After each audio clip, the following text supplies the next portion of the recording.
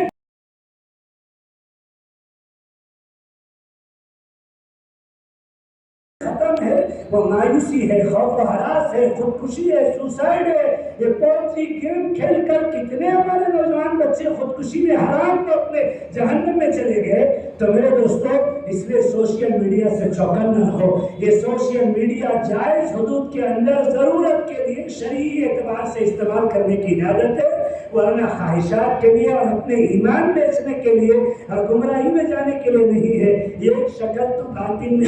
مومنین کے لیے اور مسلمان نوجوان بچے اور بچیوں کے لیے سوشل میڈیا میں ایمان کو چھیننے کے لیے یہ کیا کہ گیموں کی بھرمار کر دی اور ان کو سوسائڈ میں اور خودکشی میں لے جانا چاہتے ہیں، اور دوسری شکل غلاظتوں سے، گناہوں سے بھر دیا ہے۔ اس سوشل میڈیا کے اندر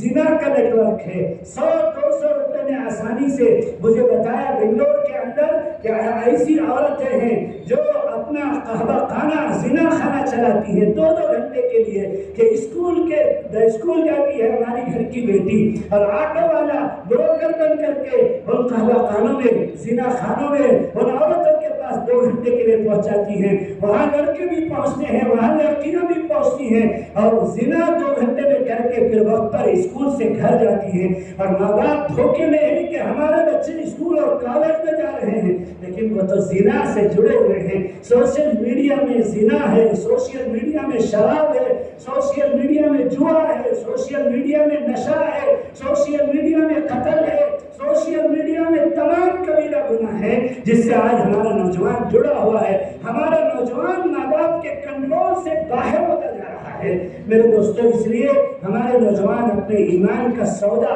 گناہ کو اپنا کر نہ کرے۔ ایمان بہت بڑی دولت ہے، یہ ایمان ہے تو دنیا میں ہم کامیاب ہیں اور آخرت میں کامیاب ہیں۔ اور ایمان کہتے ہیں اللہ کو ماننا، اللہ کے فرشتوں کو ماننا، اللہ کی کتابوں کو ماننا، اللہ کے پیغمبروں کو ماننا، قیامت کو ماننا اور تقدیر ہر اچھا اور برا اللہ کی طرف سے اس کو ماننا، اور مرنے کے بعد کی زندگی کو ماننا، قبر والے احوال کو ماننا اور حشر کے احوال کو ماننا، جنت اچھے لوگوں کے ٹھکانے کو ماننا اور گنہگار، کافر، مرتد اور مشرک کا ٹھکانہ جہنم کو ماننا، یہ ایمان کہلاتا ہے۔ ایمان بہت بڑی دولت ہے جو مجھے اور آپ کو 1450 سال کے بعد تسلسل کے ساتھ ہمارے صحابہ، ہمارے تابعین، ہمارے اولیاء، ہمارے علماء کے بڑے مجاہدے کے بعد یہاں تک ہم کو یہ ایمان پہنچا ہے۔ اور یہ ایمان کی حفاظت کے قلعے یہ مدرسے اور دارالعلوم طیبہ ہیں۔ یہ مدرسے جب تک ہیں تو لوگوں میں ایمان باقی رہے گا۔ یہ مدرسے جس وقت کمزور پڑ جائیں گے لوگوں میں ایمان کمزور پڑ جائے گا۔ حضرت مولانا علی فرماتے ہیں جس طرح کرنٹ بجلی کے پاور ہاؤس ہوتے ہیں اور وہاں سے تار کے ذریعے سے جڑ کر ہر ایک گھر والا اپنے روشنی کی ضرورت سے روشنی کھینچ کر تار کے ذریعے سے اپنی ضرورتیں پوری کرتا ہے، اسی طرح ایمان والے کا تعلق ان علماء سے، مدارس سے جتنا زیادہ مضبوط رہے گا اتنا زیادہ ایمان زندگی میں باقی رہے گا۔ یہ ایمان کی حفاظت کے قلعے ہیں اور پاور ہاؤس ہے۔ تو اس لیے یہ چندے مانگتے ہیں مدرسے والے کہ زکوٰۃ کا بہترین مصرف دارالعلوم طیبہ اور زکوٰۃ کا بہترین مصرف سراج العلوم ہے۔ تو میرے دوستو یہ ہمارے علماء مجبور ہے آج سے زکوٰۃ مانگنے پر، ورنہ کان کھول کر سن لیجئے، میں آج صاف صاف کہہ کر جانا چاہتا ہوں نندیال والوں کو کہ یہ علماء کا احسان ہے کہ آپ کے پاس زکوٰۃ مانگنے کے لیے آتے ہیں، ورنہ آپ کے ذمے سنت نہیں، مستحب نہیں، واجب نہیں، فرض ہے آپ کے ذمے، ضروری ہے آپ کے ذمے کہ آپ خود ان مدرسوں میں جا کر ان مہمانان رسول کی ضرورتوں کو معلوم کریں اور اپنا مال ان مہمانان رسول پر لگائیں اور پاکیزہ مال لگائیں۔ زکوٰۃ تو مال کا میل ہے میرے دوستو، یہ تو جھٹ مار کے نکالنا پڑے گا، نہیں نکالیں گے تو عذاب ہوگا جہنم کا۔ لیکن میرے دوستو یہ مہمان رسول ان کے لیے مچھلیاں دعا کرتی ہیں، ان کے لیے چونٹیاں دعا کرتی ہیں، ان کے لیے فرشتے پر بچھاتے ہیں۔ میرے شیخ کے دوست بہت بڑے بزرگ مولانا مسیح اللہ خان صاحب جلال آباد میں رہتے تھے، وہ فرماتے تھے کہ میں ایک دن سبق پڑھانے کے لیے کمرے سے درسگاہ میں گیا تو میں نے آنکھوں سے دیکھا کہ فرشتے پر بچھائے ہوئے ہیں اور طلباء میں چل پھر رہے ہیں، تو عظمت کی وجہ سے میں نے اپنا راستہ بدل لیا، مجھے ہمت نہیں ہوئی فرشتوں کے پروں کے اوپر جانے سے، تو سارے فرشتوں کا جھنڈ میرے بدلے ہوئے راستے میں لا کر پر بچھا دیا اور مجھ سے کہہ رہے تھے کہ آپ کا مقام، ان مہمانوں کے رسول کا مقام یہی ہے کہ ہم ان کو نیچے زمین پر چلنے نہیں دیں گے، ان کے لیے اللہ نے ہم کو حکم کیا ہے کہ ہم اپنے پروں کو بطور قالین ان کے لیے بچھائیں۔ مولانا مسیح اللہ خان صاحب نے آنکھوں سے دیکھا، تو اس لیے آپ کے ذمہ ضروری ہے، فرض ہے اور کمپلسری ہے آپ ان مدرسوں کی حفاظت کریں اور آپ اپنے ان مدرسوں میں جائیں اور جا کر کے یہاں کی ضرورتیں معلوم کریں۔ اللہ کے بندے، ابھی میرے علاقے میں میل نشارم میں ایک حاجی عبدالغفور صاحب تھے، گزشتہ ہفتہ ان کا انتقال تھا، مجھ سے بڑا انتقال ہوا، مجھ سے بڑا تعلق تھا اور بہت بڑے تاجروں میں ان کا شمار ہوتا تھا۔ ہمارے بچے جو میل نشارم میں پڑھتے ہیں وہ ان کا نام ان کو دیکھے ہوئے ہیں، ان کو جانتے ہیں، اللہ ان کے درجات بلند فرمائے اور ان کی مغفرت فرمائے۔ بڑا نیک انسان تھا، مدرسوں سے علماء سے ان کو اتنی محبت تھی اور بعینی ہے ایسا ہی حال ہمارے امیر صاحب حاجی عبدالکریم صاحب کا بھی تھا۔ ہر عالم سے، ہر مدرسے سے، ہر اللہ والے سے ان کا بے حد عاشقانہ درجے کا تعلق تھا۔ حاجی عبدالغفور صاحب نے 10 مسجدیں اکیلے خود اپنے خرچ سے بنائی، اور میں یہ سنانا چاہتا ہوں کہ ایک مرتبہ دارالعلوم دیوبند وہ میرے ساتھ گئے اور جب دارالعلوم دیوبند کی جو بڑی مسجد رشید ہے وہاں پہنچے تو مجھ سے کہا کہ آپ بار بار ہر سال آتے ہیں، آپ مہمان خانے میں چلے جائیں مفتی صاحب، میں تھوڑی دیر رہ کر کچھ نوافل پڑھ کر آنا چاہتا ہوں۔ تو میں چلا آیا، میرے آنے کے بعد مسجد رشید میں جو بیچ میں ہنڈی لگی ہوئی ہے اور جو ہر ہفتے مولانا عبدالخالق مدراسی جو ہمارے مفتی عبدالوہاب صاحب دعوت برکات ہوں، اللہ ان کی عمر میں صحت میں برکت عطا فرمائے، ہماری امت کا بہت بڑا سرمایہ ہے جنہوں نے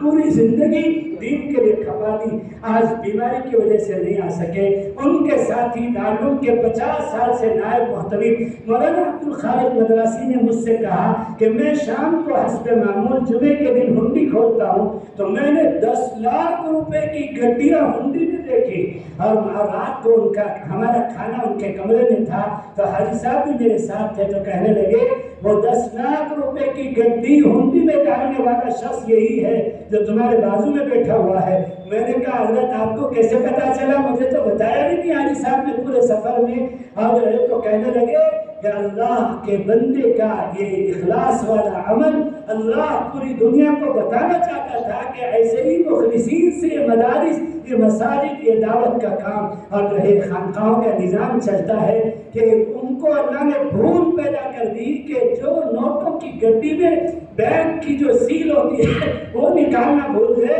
اور وہ میل نشارم SBI کا تھا، اور لہٰذا یہی میل نشارم کے ہیں جو آج آئے ہیں اور انہوں نے یہ 10 لاکھ روپے کی گڈی ڈالی ہے۔ پوچھ رہے ان سے تو حاجی صاحب میں تحاشا ہوتے ہوئے اٹھ کر وہاں سے چلے گئے کہ میرا راز فاش ہو گیا۔ تو مدرسے ایسے چلتے ہیں،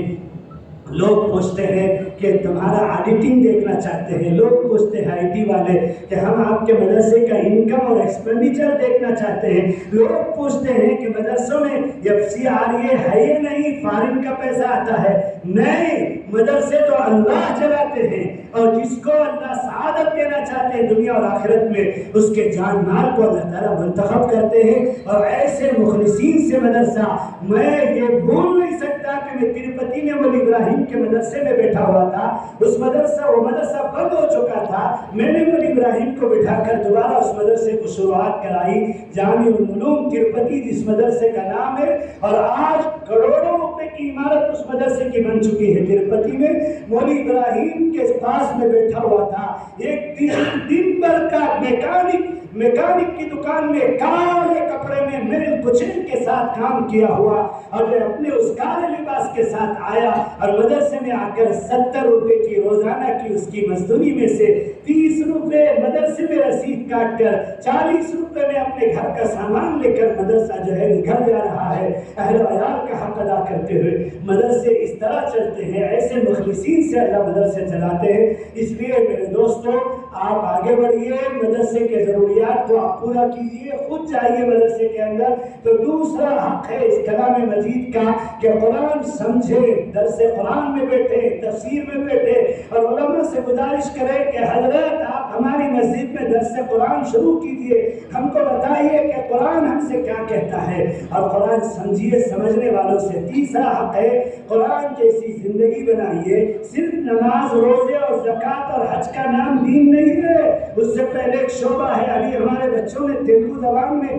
شکیلیت کا مکالمہ پیش کیا، طرح طرح کے فتنے، شکیلیت ہے، دہلویت ہے، شیعیت ہے، انکار حدیث ہے، گوہر شاہی ہے، ایکس مسلم ہے، اور اتحاد بین المذاہب ہے، ایک لمبی فہرست ہے گمراہ فرقوں کی سوشل میڈیا کے اندر۔ یہ تیسری شکل ہے جس سے ہمارا نوجوان ٹچ کرتا ہے تو اس کا ایمان سلب ہو جاتا ہے۔ اس لیے میرے دوستو، ایمان بہت بڑی دولت ہے۔ نبیوں سے اللہ تعالیٰ نے یہ دعا منگوائی، ربنا لا تزغ قلوبنا بعد اذ ہدیتنا، اے اللہ ہدایت کے بعد گمراہی سے میری حفاظت فرما۔ ہدایت کے بعد حضرت مولانا الیاس صاحب رحمۃ اللہ علیہ کے ساتھ میرے شیخ فقیہ الامت مفتی محمود حسن صاحب نے 17 سال تک میوات میں اور دلی، پرانی دلی کی گلیوں میں، مسجدوں میں کام کیا۔ میرے شیخ فرماتے تھے کہ عالم بھر کے مسلمانوں کی ایمان کی دولت کے لیے حضرت مولانا الیاس صاحب آخری شب میں اٹھ کر تہجد کے وقت بنگلے والی مسجد میں بیٹھ کر روتے تھے، اور ان کے سینے سے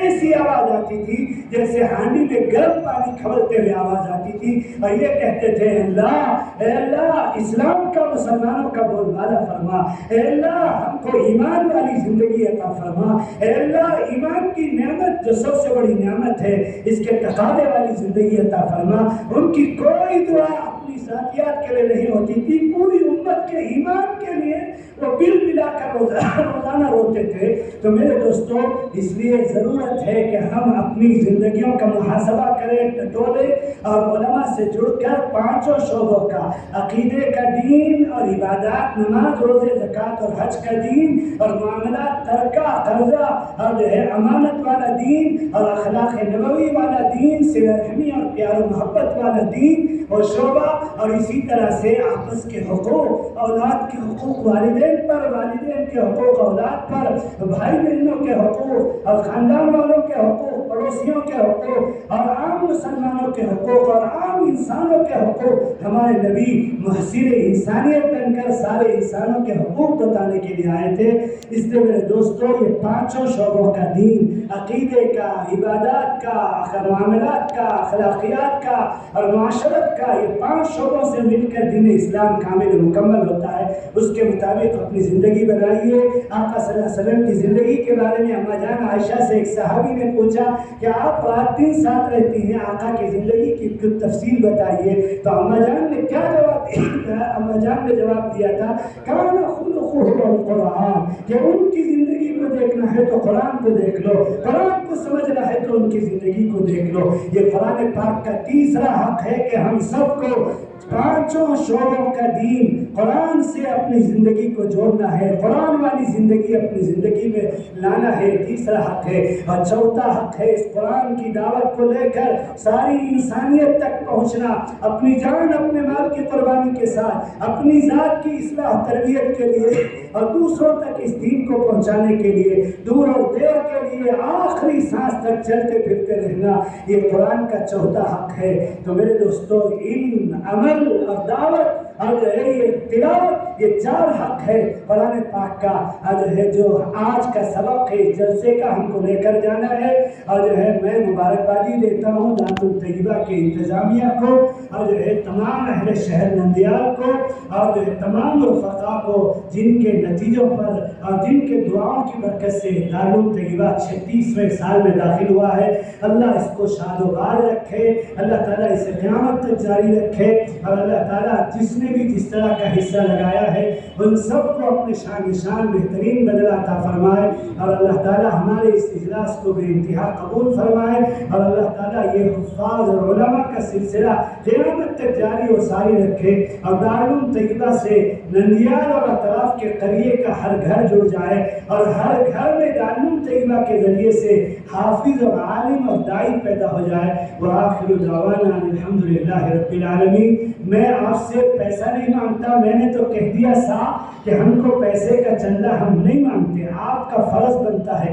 آپ جا کر ضروریات معلوم کر کے مدرسے کی ضروریات کو پوری کریں، لیکن یہ چندہ ہم آپ سے مانگتے ہیں، ہاتھ اٹھا کر بتائیں کہ کون کون اپنے بچوں کو حافظ قرآن بنائیں گے، کون کون اپنے بچوں کو عالم دین بنائیں گے، ہاتھ اٹھا کر بتائیں۔ کسی کا بچہ پاس ہو گیا تو اپنے پوتے اور نواسوں کو، اگر کسی کو بچے نہیں ہیں تو اپنی بچیوں کو حافظہ بناؤ، اپنی بچیوں کو داعیہ بناؤ، اور ہمارا کوئی گھر عالم سے، حافظ سے، دائی سے خالی نہیں ہونا چاہیے۔ ہمارا اجلاس آپ کا ہاتھ اٹھانا اللہ کے ہاں درج ہو گیا ہے۔ اللہ تعالیٰ علیم و خبیر ہے، سمیع و بصیر ہے، اللہ دیکھ رہے ہیں، سن رہے ہیں، جان رہے ہیں، خبر رکھتے ہیں۔ انشاءاللہ ہم نے جو ارادہ کیا ہے، ارادہ کرنا ہمارا کام ہے اور پورا کرنا اللہ کا کام ہے۔ یہ دیکھتے دیکھتے ہم نہ رہیں دنیا میں، لیکن ہماری اولاد انشاءاللہ حافظ، عالم اور دائی بنے گی۔ اللہ ہمارے آج اس اجلاس کو ذریعہ بنا کر گھر گھر میں حافظ، عالم اور دائی پیدا فرما دے،